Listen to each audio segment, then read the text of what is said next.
Chance for Torquay. Chris Hargreaves, the captain. If he stays offside, Carlisle checks instead. He's looking for Benny. Sells.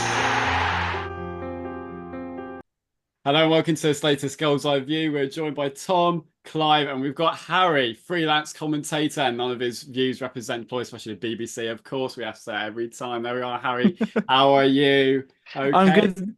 I'm good, thanks. It was a fun weekend. Mm, Hornchurch is one of those grounds I like doing because it's very technically different, so it's quite fun. But yeah, the performance wasn't quite there, and we'll probably dive we'll into it go a little into bit more. that, yeah. And we've also had good news since as well. Of course, Yeah. the signing of Jordan Young. Very, very, very excited. But I will save my excitement for afterwards. Right, who wants to start it? Well, we'll start with you, Harry, actually, as your Yeah. guest this week. Your sort of day out was from your point of view. Was it 7 years as well? You said to me earlier Yeah. since your first bit. Yeah, you go into that. You go into Yeah. that. So yes, yesterday on the day of recording was 7 years since my first game for the BBC. It was a rugby game in Henley when they played Barnstaple. So that was a report for that one. My first game for Torquay commentating was mid-November away at Maidenhead, where Torquay won. So Dom can't say I'm cursed because Torquay won that game. So yeah, I've been doing it for 7 years since. But Hornchurch, obviously, Paul Watson decided to change formation to a 4-3-3 from the get-go. A formation which he's moved to in latter stages of the last two games, where I feel the formation, especially for Torquay, works when hopefully players like Omar Musa, he's going to bring on in the second half. Utilising the 4-3-3 works better because Musa, you can play him in the 10, you can sort of play him out wide if you need him to. So when the game opens up, it's great. But I think okay, yeah, the pitch was narrower, and I could see what he's thinking was it's a narrow pitch. You don't want to play five at the back, but at times I feel, especially with this season, with the National League South quality getting better each year, that if you stay at five at the back, stay tight for the first half an hour, first 45 minutes of the game, and then build on the second half, then that's how, especially on the road, you're going to go and get your results. And unfortunately for Saturday, an early free kick, which was well done by Hornchurch. I can one day as a huge figure, and they utilised him. Liam Nash again, another goal from outside the penalty area, which would be disappointing to concede. And the second goal was just a case of talking to we're on top of the game, but just not putting the ball in the box, not creating any opportunities. And then George Saunders, a player who I've watched play for Dagenham Redbridge against Torquay, a player who I've quite liked, had a serious injury, went back to Hornchurch, knows Daryl McMahon so well, comes and scores the second goal. A bit unlucky with it hitting Hamon on the back when it was coming back out again. But one of those things. And it's just a game where I just don't think Torquay created enough. It's something I think the final third needs to be addressed at the minute, where you've got Cody Cook, who's one yellow card away from suspension now as well. So, and he is the target forward. Is there another target forward at the minute? No, you could No, play Crosby if he's fit, if it comes there to it. is. But Yeah, because he has got realistic, high about him, but he haven't played him yet this season. He's got injured now on mm, loan at Gloucester. But yeah, it's the problem, isn't it? Which we move into. It's a little bit obviously we've acted since, but yeah. it's all a little bit. I personally don't feel. Obviously, you three were there. I was not, but I don't feel that the way we play is reflective of what Paul Watson wants. Actually, sometimes I just feel like from what I've heard, I mean, I'll bring Tom in. Was there a lot of people have commented that times I just felt that like he was annoyed that we were going long to Cody Cook all the time, and he didn't feel like the players really were doing what he wanted. Was that kind of the sort of gist of Yeah, things? Was yeah, it? I Yeah. think so. Yeah, the goal, our goal came from a moment where we actually kept it on the ground. It was one of the few times that we played it on the deck, Lovely and we got a move. result from it. It was Mm. a lovely move, really good Yeah. goal as well. But when you're 2-0 down and chasing the game, It's not good enough. Early uh, goals again, isn't it? I early keep goals, saying and this. Paul Watson said it in the past, and we've brought it up in recent episodes. We've got to stop conceding first, and we've got to stop conceding really poor goals. And let's be frank, Mm, the first goal we conceded, not good. Dre gets muscled off the ball, and Dyer's clearance isn't particularly great, and it goes in a bit under Hammond. I think people have been saying Hammond should have saved it. I don't know No, if I don't think he should. I I no. think think that's from the angle, because the angle I had was sort of behind Liam Nash. I don't think he really saw it. No. To be no, I completely think that as honest, well. Yeah, I think he had was it Dryer or Dyer in front of them? I can't remember which one of the yeah. two of them, but one of them was It's in been front. I think it dire, was I going to be think. hard for him. But It's again, hard. it's Yeah, yeah, I mean, you had the it's best. outside the area again, which is a Yeah, concern. But I mean, you're 6 minutes in, and especially, I don't know if it's a mentality thing at the moment, but we've got such big crowds at Playmore, and it doesn't seem to stop opposition sides from playing. And then we go away to stadiums, and I mean, Hornchurch is anything far away from a proper stadium. I know they went out of business and have had to work their way back up, and I've They've got done nothing great. against best of luck for them for the season.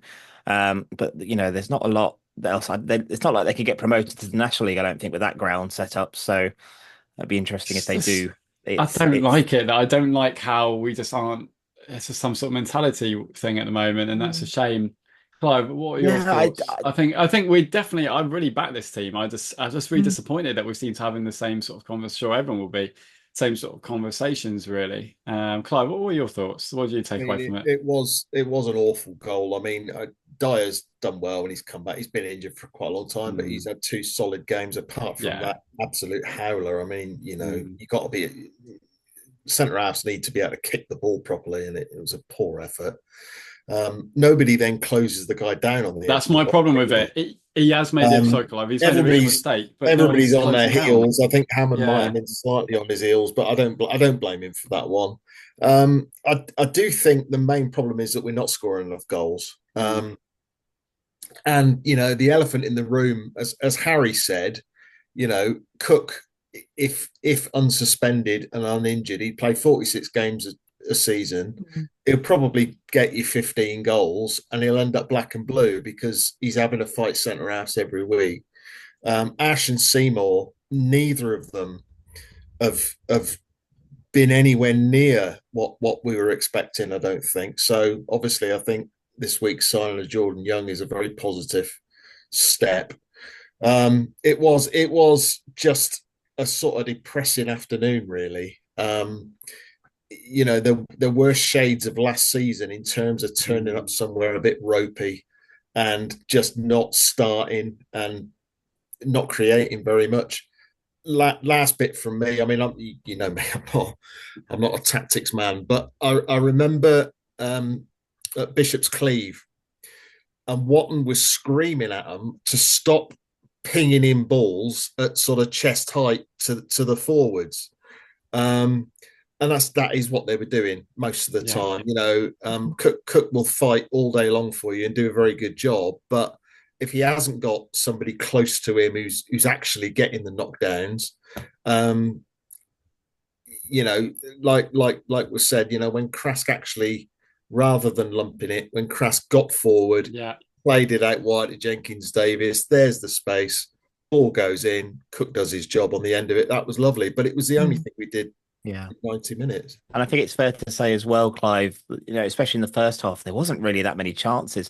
I thought we had more of the play, but we just did nothing with it. And then I think was just clinical. I think it was just the whole general thing of the day. I've not seen the stats from the game, but possession-wise, Torquay must have had at least 60% possession. When it comes to chances in the first half, you had that double save from Terry where he's denied Ash from the penalty spot, and then the ball falls up to Falston, and those were 2 fantastic saves and probably the best 2 saves of the afternoon. But that was about it. The issue is he had to play Brad Ash out on the left hand side, where what Brad is very good at doing is scampering around, picking up the ball, basically doing what Scott Cashkett was doing for Hornchurch all game. But he was played on the left hand side because of this formation. Now, we'll talk more about Jordan Young later, but is that signing going to allow Torquay to move into a 4-3-3 in earlier stages of the game than from the beginning? Because he said Cook will be that centre figure. And one thing from the Eastbourne game, which me and Martin Gritton pointed out, now when you've got Martin Gritton, who's a former striker and scored plenty of goals, one thing we're noticing, especially in that second half, how smart Cook was. Torquay were shooting where Eastbourne were looking at the sun. They had the wind at their advantage. And what Cook was doing all afternoon was going, right, matey behind me doesn't know where the ball actually is. I know I'm not going to win a header, but I'm going to jump for it. Because if I jump for it, matey behind is going to go, I need to go jump for it. He jumps for it. That takes that defender out of the game. And then someone like Ash or someone like Seymour can go and pick up the ball and keep the attack going. Now, we're entering into November now, where we're not going to have that sort of advantage within the game. Maybe you can take the advantage of the floodlights or something like that. But Cook's intelligence does help Torquay, but it's the players around him now. the 4-3-3 formation, I think it can work, but you need to get the right players in to do Yeah. the formation. I think the players who are in at the moment work well for a 5-3-2, which is what Watton has been playing so far this season. But if he's going to move to a 4-3-3, I think players need to be brought in who can change Torquay into that 4-3-3. I agree. I think Clive, you summed up perfectly. It's this chess type thing. I always make me laugh myself. It was a simple game. I just like to see the ball. You know, I don't expect anyone to play like Barcelona, but just make it a bit easier for themselves at times. Just play the ball to feet, and just it's almost like a bit of I'm not too sure what I'm doing option, just lumping it to Cook, isn't it? Because we know Cook's capable of doing that. But we had this with Danny Wright when we had him up front. We had this with Jarvis. It just feels like at times it's just a thing to do when you've got a sort of tall striker, and the problem is when there's no one really near him for knockdowns a lot of it. Where as Harry said, Ash is good at getting involved, but I think Ashton's team, I totally agree. I've started to admit they used to do a lot more, but when you're just pinging, there's plenty of talent in the squad, isn't there? There's plenty of players who can it's not playing enough. It's not take linking the ball and carry it. Carson's a good example. Moose is an example. I think Kasani's an example, but it's not happening at the moment. Whether it is lack of confidence, that's what I was going to move to take a breath and slow it down a little bit. Yeah, I fear they're scared of not failure. That's a big statement to say, but I fear at times I look at them and it sometimes look like they fear of doing the wrong thing a little bit too much, and I don't like to see that. I'd much rather see a player go for it and lose it. That's how you learn anyway. But and then eventually, like Musa the other week, he went for it and found the bottom corner. I think at times it's a little bit too conservative. It's a little bit too, trying to do the right, and it ends up just not working. Sometimes you just need to go for it a little bit more. Do it in the right place. Yeah, exactly. So decision making. Decision making. You can be creative, can't you? And we're not doing it really. I think I do think it's not a criticism because when you look at the league, we're still 3 points off. But I'm always take a leave at this stage because I've seen enough football to know that you can. Remember when we got relegated a few years ago and it was we're only 3 points off. I know it's everyone on the table, but it doesn't stay like that in the season. It can still go two ways. Where for me, it's just always the building blocks to go for it next season. But I think looking at it actually. With the start we've made, we are in a competition. Just go for it. I know that's what we're trying to do with this Jordan Young. I think Torquay goes for it to win the league, but I do think we're more than 3 points off if we're serious about being a title challenger. I just think this squad is. Yeah, but who's going to win the league, Swanee? There will be a team that will just take. Unless Dorking go on a massive run. Well, people still say boring words. Farnborough aren't going to win the league, are they? Come on. Well, I'll get clear. But that's what I mean. It's to be taken. That's what I'm saying. And there will always be one team that will take it. But that's what I'm saying. This is our year. We could actually just go for it and just try and do what Yeovil did last season. We need to step up a bit, though. We need to. These players, I think they're good enough. I really do. And I think, I know it's a brand new squad and all that, but I just want to see them be a bit more sort of back themselves a bit more and just sort of, we've got some really good talent here. Not be so afraid of mistakes. And when we get to these places, I'm not ever going to say wrong attitude, but just turn up and just not be a bit less weak. I don't know, just a little bit. Get right in straight away, be a bit more nasty. As Neil Warnock was sort of hinted at in a nice way. Just a little bit more nasty and a little bit more we are Torquay, get out of our space kind of thing when we turn up to anyone. We need that mentality. Just a couple more players like that, to be honest. Go on, Harry. I think one thing as well Paul mentioned after the game to me, which I think is a fair enough point, that where you've got some players who the players who were at Truro, like James Hammond, Ed Palmer, those guys will be used to the travelling. A lot of these players are probably still used to the travelling. They've done Eastbourne and Hornchurch in 1 week, which is 2 of the longest journeys of the season. Well, they travelled to Eastbourne on the Thursday. Yeah, it's not like they're travelling on the day, are they? They're getting 1 or 2 nights. They're living the dream. I'm sorry, and not the dream. I know football's very difficult. It's not patronise us all, but they are professional footballers, and there's not a lot of clubs at this level that would have that, extra night. I mean, a lot of these teams in this division probably go on the day. So I get it, Harry. I do. Yeah, I think you talk about like, the emotional aspect of having to travel so far and getting back as Clive will probably know best, of getting back in all different hours of the day, travelling back as well. So it is a lot of that. Sorry, a lot of these players are part time. If you look at a lot of the leagues, a lot of these players will be getting back and going to work the next day, and we're losing to them. So it's a little bit like But we've always done that. We've always done that. We've always gone to these part time teams and lost. Like new club, new owners, and same old Torquay, isn't it? It's a little bit. But then again, football. This is football. We do have to travel more. We do have to travel more everybody else apart from Truro, I guess. And this is football. We're going to lose games. There's no point thinking everything's a disaster. But I think it's fair enough as well. Yeah. If you look at the results from Saturday, I think there was only one club that won away from home on Saturday. And if you are going to see someone stand out from the rest in this division, it'll be the one that can sort the away. If you can get wins away from home and have a solid home record. What I will say with that, it was Chesham at Enfield, which is not very far. They've done really well, haven't they? I know you've got a bit of an affinity with them. They're really giving a good account of themselves, Chesham, aren't they? Yeah, no, they're fantastic go. I think I was talking to one of the guys at the club. I think there's only been one game this season where there's been nothing to play for in the final 10 minutes, and that's because they were winning 2-0. Had a fantastic start to the season, and obviously the FA Cup next week and next Monday is going to be absolutely massive for the town in general. And they are posing quite a sticky team to play against, and the team for late drama. When I went to watch them play Chippenham the other day, that was proper late drama, nothing happening for 75 minutes, and then all hell broke loose. But yeah, very good. Nice cakes too.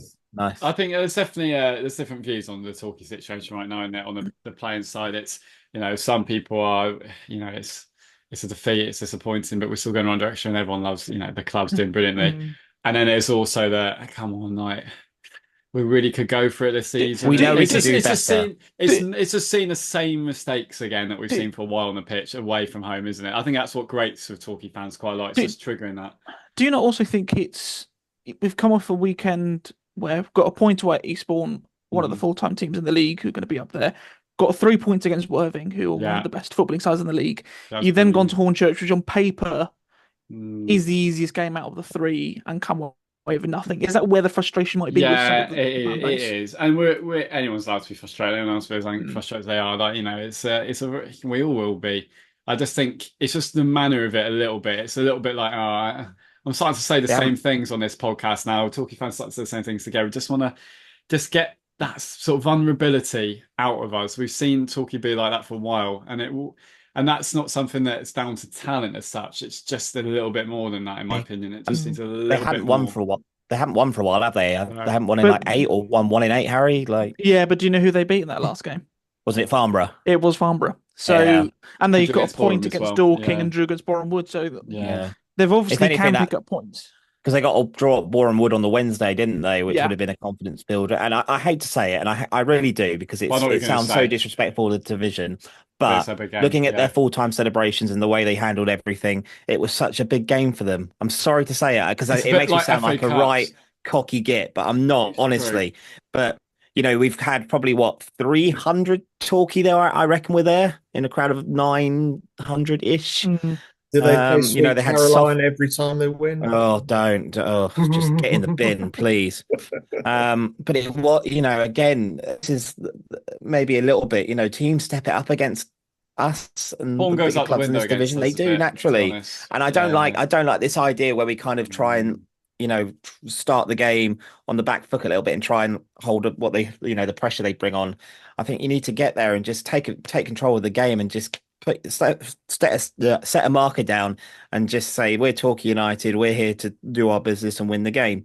So, and then when you're conceding silly goals again 6-7 minutes in, just makes it so much difficult. But fair play once again, say it every week to the Yellow Army who make the journeys across the country. It's a long old trek from Devon, Clive, you'll know.